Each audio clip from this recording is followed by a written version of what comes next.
حضرت سیدنا ابراہیم خلیل اللہ اعلیٰ نبی نام علیہ الصلاۃ والسلام کا تذکرہ قرآن مجید نے کئی جگہوں پہ بیان فرمایا ہے۔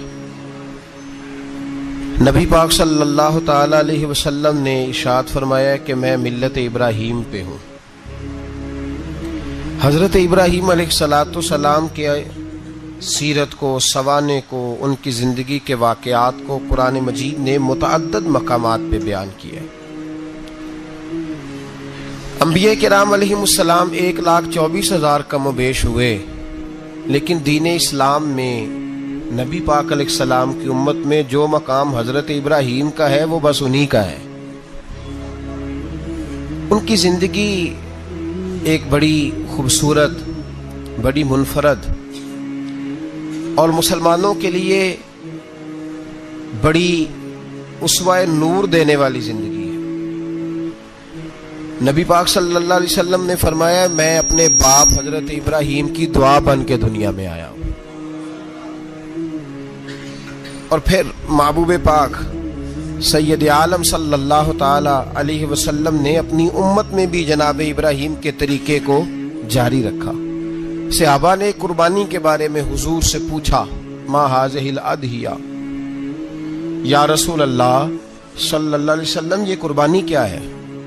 تو فرمایا سنت ابیکم ابراہیم، یہ تمہارے باپ حضرت ابراہیم کا طریقہ ہے، یہ تمہارے باپ حضرت، حالانکہ قربانی نبی پاک صلی اللہ علیہ وسلم کا بھی طریقہ ہے، لیکن فرمایا تمہارے باپ حضرت ابراہیم، حضرت ابراہیم کے ذکر کو باقی رکھا۔ اللہم صلی علی محمد وعلی آل محمد کما صلیت علی ابراہیم وعلی آل ابراہیم، ان کے تذکرے کو باقی رکھا دین کے اندر۔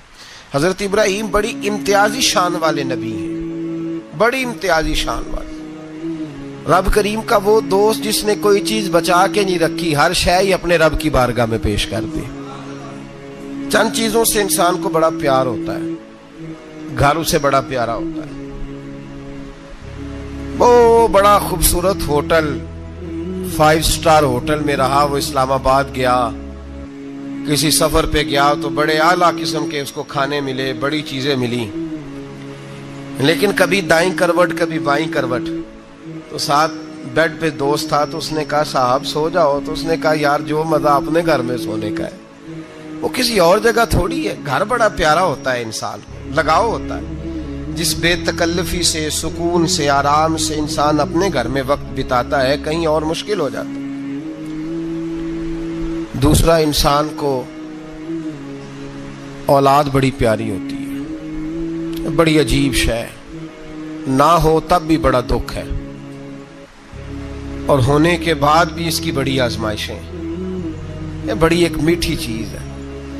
اولاد ایک بڑا عجیب سا میوہ ہے، پتہ نہیں یہ کس انجیکشن کا نام ہے کہ چھاتی پر چڑھ جائے تو اللہ سکون عطا فرما دیتا ہے، پتہ نہیں کس ٹھنڈی دولت کا نام رب کریم نے اولاد رکھا ہے، بڑی پیاری ہوتی ہے اولاد۔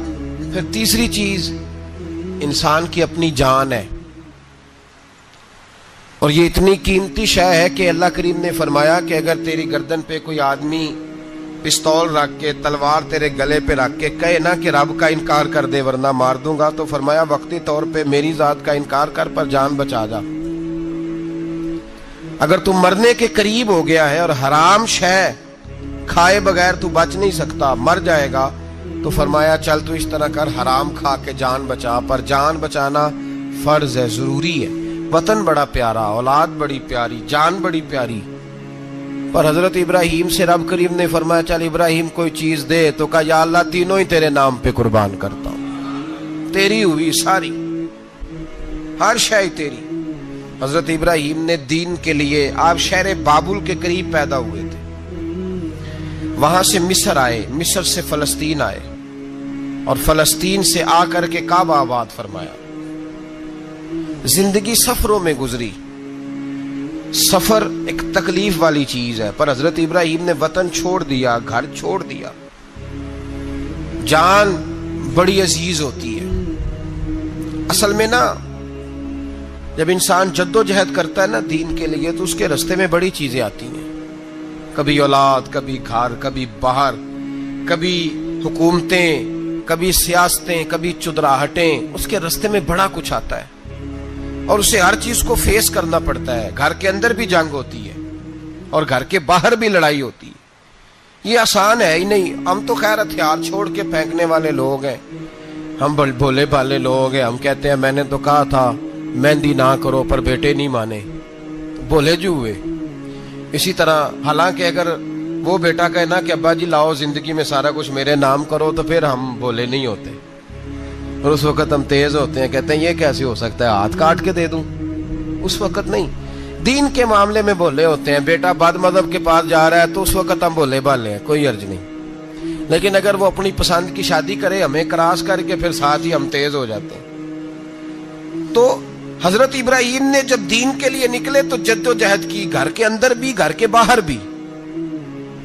آپ کے والد کا نام طارق ہے، وہ توحید پرست تھے، ایماندار تھے، پرہیزگار تھے. آپ کے چچا کا نام آزر ہے، وہ بت پرست تھے، بت بیچا کرتے تھے.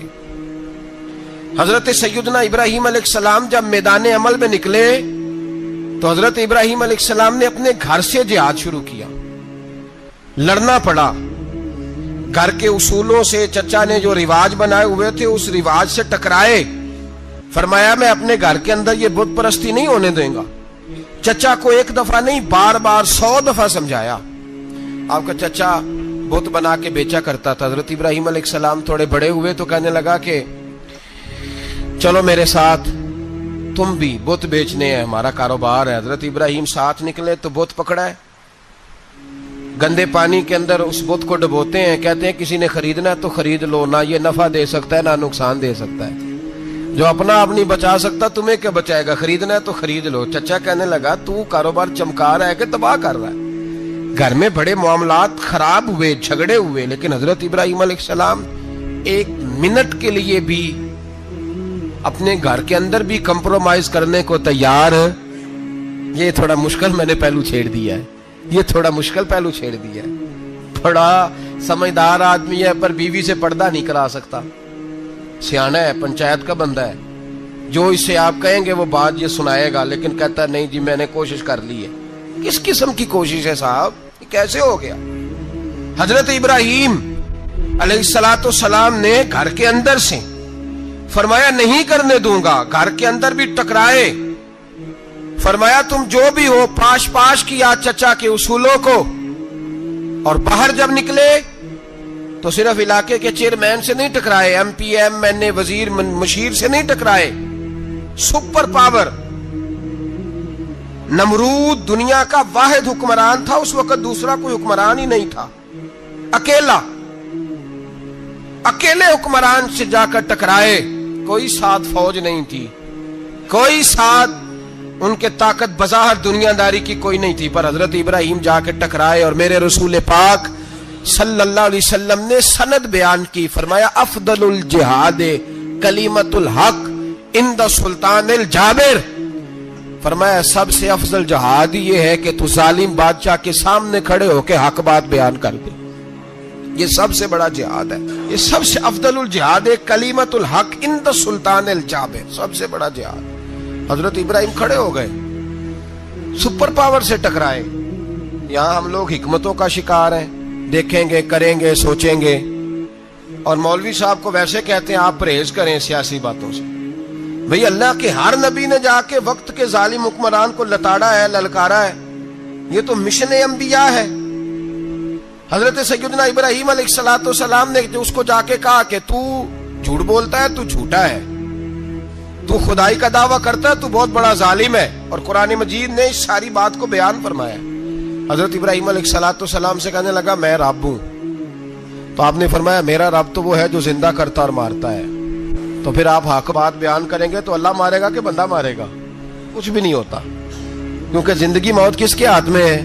اللہ کے ہاتھ میں. زندگی موت اللہ، کچھ بھی نہیں ہوتا. انسان صحیح سمت کا تعین کرے اور صحیح چلے. حضرت علی شیر خدا سے کسی نے کہا تھا کہ آپ کے بڑی دشمنی ہے، کوئی محافظ رکھ لیں. آپ فرمانے لگے موت خود بہت بڑی محافظ ہے، وقت سے پہلے آتی ہی نہیں. بڑی محافظ ہے، وقت سے پہلے. علامہ نورانی رحمت اللہ تعالی علیہ کراچی جیسے شہر میں رہا کرتے تھے، جہاں گام گام پہ خطرہ تھا.